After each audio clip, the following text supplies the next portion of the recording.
ఆంధ్రప్రదేశ్ మాజీ ముఖ్యమంత్రి జగన్మోహన్ రెడ్డి లోకల్ మీడియాని వదిలేసి జాతీయ మీడియాని పట్టుకోబోతున్నట్లుగా జాతీయ మీడియాని వేదికగా చేసుకొని విశాఖ ఉక్కు కర్మాగారాన్ని అలాగే దాన్ని ప్రైవేటీకరణ చేసేదాని మీద పెద్ద ఇష్యూ చేద్దామనేటువంటి ఒక వ్యూహాన్ని రచించినట్లుగా, కానీ నారా లోకేష్ గారు జగన్మోహన్ రెడ్డి రచించినటువంటి ఆ వ్యూహాన్ని భగ్నం చేసినట్లుగా కొన్ని వార్తలు ఇప్పుడు సోషల్ మీడియా వేదికగా చక్కర్లు కొడుతున్న నేపథ్యంలో ఈ అంశం మీద మనం విశ్లేషణ చేసుకునేటువంటి ప్రయత్నం చేద్దాం. ప్రస్తుతం మనతో పాటు ఉన్నారు ప్రముఖ రాజకీయ విశ్లేషకులు, ప్రముఖ సీనియర్ జర్నలిస్ట్ సిఎస్ రావు గారు మనతో ఉన్నారు. సార్తో మాట్లాడదాం.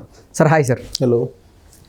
జగన్మోహన్ రెడ్డి లోకల్ మీడియాని వదిలేసి జాతీయ మీడియాని పట్టుకున్నాడని, జాతీయ మీడియాని వేదికగా చేసుకొని విశాఖ ఉక్కు కర్మాగారాన్ని ప్రైవేటీకరణ చేయడం మీద ఆయన పెద్ద ఇష్యూ చేద్దాం అనుకున్నాడు. కానీ నారా లోకేష్ గారు జగన్మోహన్ రెడ్డికి చెక్ పెట్టారు. విశాఖ ఉక్కు కర్మాగారం ప్రైవేటీకరణ కాదు అంటూ ఆయన క్లారిటీ ఇవ్వడంతో జగన్మోహన్ రెడ్డి తోక ముడుచుకున్నాడు అనేటువంటి వార్తలు ఇప్పుడు సోషల్ మీడియా వేదికగా చక్కర్లు కొడుతూ ఉన్నాయి. దీని మీద మీ విశ్లేషణ ఏంటి సార్? సో ఒకటి, జగన్మోహన్ రెడ్డి మీడియాని మేనేజ్ చేయడంలో అందివేసిన చెయ్యి లాగా మారిపోయాడు ఆయన. ఎందుకనంటే ఆ మాట ఎందుకు అన్నాను నేనంటే, ఎన్నికల ముందు టైమ్స్ ఆఫ్ ఇండియా లాంటి సంస్థని మేనేజ్ చేసి 25కి 25 ఎంపీలు వైఎస్ఆర్ కాంగ్రెస్ పార్టీకి వస్తాయని చెప్పి సర్వే ఇచ్చేలాగా చేసినటువంటి లీడర్ ఆయన. సాధారణంగా ఏంటంటే మీడియా మేనేజ్మెంటు అనుకునేది చంద్రబాబు నాయుడు చేస్తాడని. దాదాపు నా 26 సంవత్సరాల జర్నలిజంలో అనేక మంది చెప్పేది ఏంటంటే చంద్రబాబు నాయుడు మీడియా మేనేజ్మెంట్ చేస్తారు, వ్యవస్థలు మేనేజ్ చేస్తారు అనేటువంటిది ఆయన మీద ఉన్నటువంటి అపవాదు. ఆయన మీద అపవాదు నిజమో అబద్ధమో తెలియదు, కానీ జగన్మోహన్ రెడ్డి మాత్రం వ్యవస్థలను మేనేజ్ చేశాడు, మీడియాని మేనేజ్ చేశాడు అనేది మాత్రం క్లియర్గా కనపడుతుంది. క్లియర్గా వ్యవస్థలను మేనేజ్ చేశాడు అనే దానికి 2019 నుంచి 2024 వరకు ఆయన పరిపాలన మనం చూసాం. ఎలక్షన్ ముందు దాకా క్లియర్గా కనపడుతుంది కదా ప్రజలకి. ప్రజలు మ్యాండేటరీ కూడా అందుకే ఇచ్చారుగా. వ్యవస్థలు మేనేజ్ చేసి రూల్ ఆఫ్ లా లేకుండా ఆంధ్రప్రదేశ్లో చేశాడు కాబట్టి జగన్మోహన్ రెడ్డికి ఘోరమైనటువంటి ఓటమిని ఇచ్చారు ఆంధ్రప్రదేశ్ ఓటర్లు. ఇక ఆయన మీడియా మేనేజ్మెంట్ అని అంటే సొంత మీడియా, ఆ సొంత మీడియాతో పాటు రాధాకృష్ణ గారి భాషలో చెప్పాలంటే కూల్ మీడియా, ఇంకా ఎలాగో పింక్ మీడియా అలాగూ వైఎస్ఆర్ కాంగ్రెస్ పార్టీకే ఉంటుంది. So blue media, pink media, తర్వాత కూల్ మీడియా అన్నీ కలిపి మొత్తం జగన్మోహన్ రెడ్డి మేనేజ్ చేశాడు తెలుగు రాష్ట్రాల్లో. ఈ తెలుగు రాష్ట్రాల మీడియా మేనేజ్మెంట్తో పాటు జాతీయ స్థాయిలో టైమ్స్ ఆఫ్ ఇండియా లాంటి సంస్థను కూడా మేనేజ్ చేశాడు. దాంతోపాటు అనేక సంస్థలు మేనేజ్ చేశాడు. కానీ ఈ మాంసం తిన్న తర్వాత బోంకిలు మెడలో వేసుకున్నట్టు టైమ్స్ ఆఫ్ ఇండియా ఇచ్చినటువంటి సర్వేలు అందరికీ నవ్వుల పాలుగా చేసినాయి. ఆ సంస్థకు ఉన్నటువంటి క్రెడిబిలిటీ తగ్గిపోయింది. సరే, దానికి సంబంధించి కొన్ని 100 కోట్ల రూపాయల చేతులు మారి ఇలాంటివన్నీ కూడా ఉన్నాయి. సరే, ఎన్ని మీడియా మేనేజ్మెంట్లు చేసినా, ఎన్ని వ్యవస్థలు మెయింటైన్ చేసినా, ఎన్ని వ్యవస్థలని మ్యానిపులేట్ చేయాలని చెప్పి ప్రయత్నించిన జగన్మోహన్ రెడ్డి ఆంధ్రప్రదేశ్ ఓటర్లు విఘ్నతతో ఓటు వేశారు. 11 మంది ఎమ్మెల్యేలకు పరిమితం చేశారు జగన్మోహన్ రెడ్డి. కింద పడినటువంటి జగన్మోహన్ రెడ్డి మళ్ళీ పైకి లేవాలని ప్రయత్నం చేస్తున్నాడు. దాంట్లో భాగంగా చంద్రబాబు నాయుడు పాపాలు పడిని, ప్రత్యేక హోదా రాష్ట్రానికి తీసుకొచ్చే అవకాశం ఉంది, అయినా కానీ తీసుకురావట్లేదు అనేటువంటి ఒక స్లోగన్ ఎంచుకున్నాడు తొలి రోజుల్లో. అదే ఈ నెలే కదా చంద్రబాబు నాయుడు ముఖ్యమంత్రి అయ్యి ఆయన ప్రమాణ స్వీకారం చేసిన 2వ రోజే ఈ మాట ఎత్తుకున్నాడు. వెంటనే ప్రజల నుంచి వచ్చినటువంటి రెస్పాన్స్ ఏంటంటే, 2024 వరకు ముఖ్యమంత్రిగా ఉన్నావు కదా 2019 నుంచి, మరి నువ్వేం చేసావు అనేటువంటి ప్రశ్న ఆయన వైపు వచ్చింది, దూసుకొచ్చింది. కారణం ఏంటంటే 22 మంది ఎంపీలను ఇచ్చారు 2014లో. మరి ఆయన 22 మంది ఎంపీలతో ఏం చేశాడు? నరేంద్ర మోడీతో అంటకాగాడు. అది అందరికీ తెలిసినటువంటి విషయం, నగ్న సత్యం అది. ఏ రోజైనా ప్రత్యేక హోదా కోసం డిమాండ్ చేశాడు అతను 22 మంది ఎంపీలను పెట్టుకొని, 11 మంది రాజ్యసభ సభ్యులను పెట్టుకొని. ఏ రోజైనా నువ్వు డిమాండ్ చేసావా? సరే, లోక్సభలో అవసరం లేదు, నీ అవసరం అనుకుందాం ఎన్డీఏకి బీజేపీకి. రాజ్యసభలో నీ అవసరం ఉందిగా, మరి రాజ్యసభలో అన్ని బిల్లులకు నువ్వు ఎందుకు మద్దతు ఇచ్చావు? ప్రత్యేక హోదా ఆ రోజు అడగచ్చు కదా, ఎందుకు అడగలేదు? ఇవన్నీ వచ్చినాయి. దాంతో ప్రత్యేక హోదాని దాని గురించి ప్రస్తావించడాన్ని సైలెంట్గా మానుకున్నాడు. మానుకొని ఏదో ఒక ఇష్యూ కావాలి, ఏదో ఒక ఇష్యూ జగన్మోహన్ రెడ్డి పబ్లిక్లో ఉండడానికి కావాలి. అందుకని ఒక ఇష్యూని క్రియేట్ చేశారు. ఆ క్రియేషన్ కూడా ఎక్కడి నుంచి చేశారు? ఆంగ్ల పత్రికల నుంచి చేశారు. ఒకటేమో టైమ్స్ ఆఫ్ ఇండియా, అది డక్కన్ క్రానికల్, ఇంకోటేమో ఫైనాన్షియల్ స్టాండర్డ్ ఏదో ఉంది సంథింగ్, ఇంకో పేపరు. ఈ రెండు, ఆ ఫైనాన్షియల్ ఎక్స్ప్రెస్ ఏదో ఉంది, నాకు దాని గురించి తెలియదు కానీ ఎవరి వైపు ఉందని. ఈ దక్కన్ క్రానికల్ అనేది మొదటి నుంచి కూడా కాంగ్రెస్ పేపర్ అది. ఆ తర్వాత వైఎస్ఆర్ కాంగ్రెస్ పార్టీకి షిఫ్ట్ అయింది. రాజశేఖర రెడ్డి ఫ్యామిలీ తోటి ఆ దక్కన్ క్రానికల్ యాజమాన్యం అత్యంత సన్నిహితంగా ఉంటుంది. ఏ రోజైనా దక్కన్ క్రానికల్ బ్యాలెన్సింగ్ మీరు రిపోర్టింగ్ చేసింది అని అంటే మీడియాలో ఉన్నటువంటి వాళ్ళందరికీ తెలుసు అది కాంగ్రెస్ పార్టీకి సింపథైజర్ పేపర్ అనేది. అలాగే రాజశేఖర రెడ్డికి సొంత పేపరు బతికొన్న రోజుల్లో వైఎస్ ఫ్యామిలీకి దగ్గరగా ఉండేటువంటి సంస్థ అనేది అందరికీ తెలిసినటువంటి విషయం. ఆ పేపర్లో విశాఖ స్టీల్ ప్లాంట్ని ప్రైవేటీకరణ చేస్తున్నారు, దానికి చంద్రబాబు నాయుడు ఓకే చెప్పాడు అనేటువంటి ఒక కథనాన్ని వండి వార్చి దాన్ని ప్రజల్లోకి తీసుకెళ్లే ప్రయత్నం చేశారు. ఇంగ్లీష్ పేపర్లో వచ్చింది. దాని మీద మళ్ళీ వీళ్ళ సొంత మీడియాలో చర్చలు, డిస్కషన్స్ పెట్టారు. అంటే మీడియాని ఏ విధంగా మేనేజ్ చేస్తారు, తెలుగు మీడియాని కాదని చెప్పి ఆంగ్ల మీడియాకి వెళ్ళిపోయాడు. అంటే రాబోయేటువంటి రోజుల్లో ఇంగ్లీష్ మీడియాని మేనేజ్ చేసి అక్కడి నుంచి వార్తని వండి ఆ వండినటువంటి వార్తని తెలుగు ప్రజలకు పంచాలనేటువంటి ప్రయత్నం చేస్తున్నారు. అసలు వాస్తవంగా జరిగింది ఏంది అనేది బయటపెట్టాడు లోకేష్.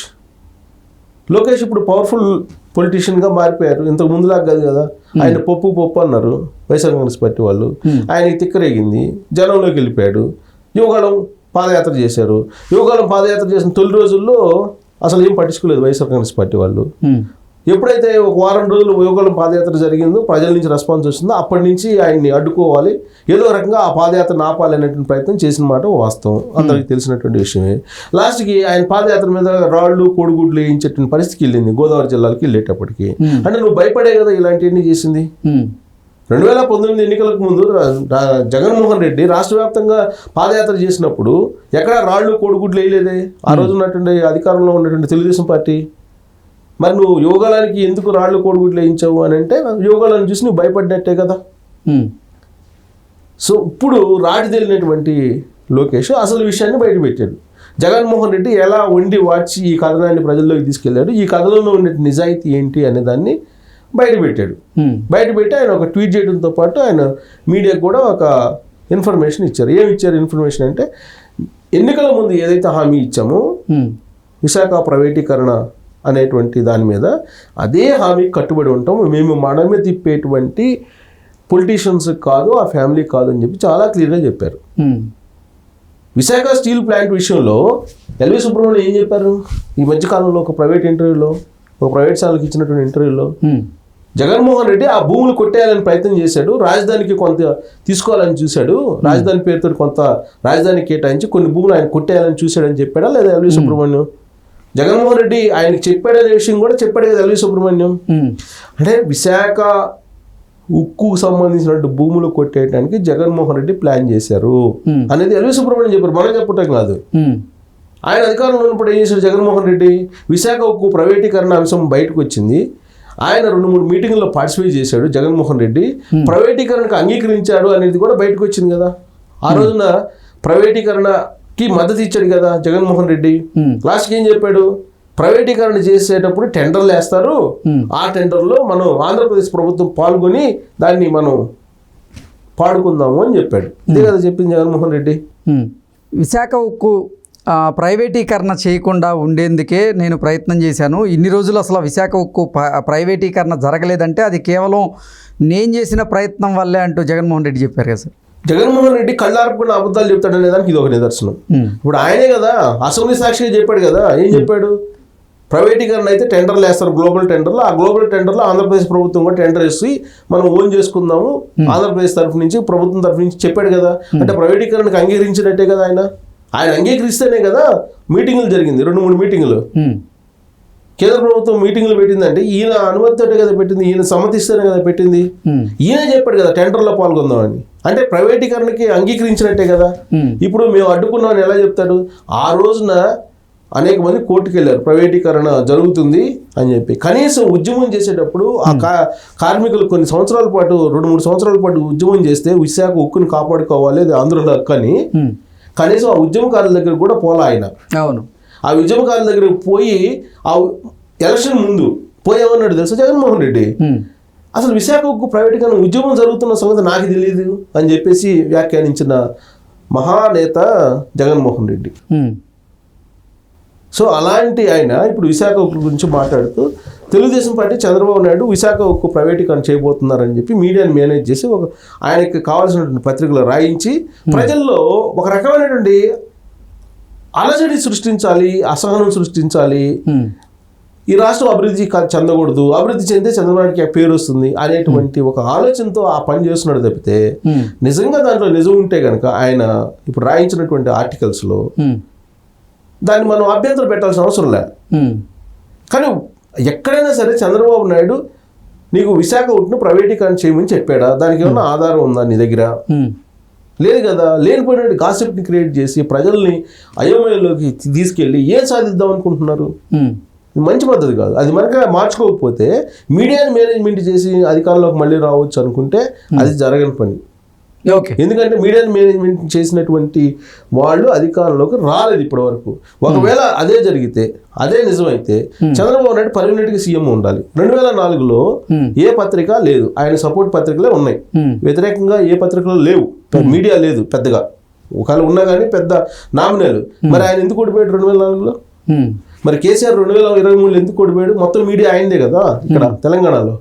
కాబట్టి మీడియాని మేనేజ్మెంట్ చేసి అధికారంలో రావచ్చు అని కనుక ఆలోచిస్తే జగన్మోహన్ రెడ్డి అసలు శాశ్వతంగా అధికారం కోల్పోయేటువంటి ప్రమాదం ఉంది. Okay okay sir, thank you so much. Thank you.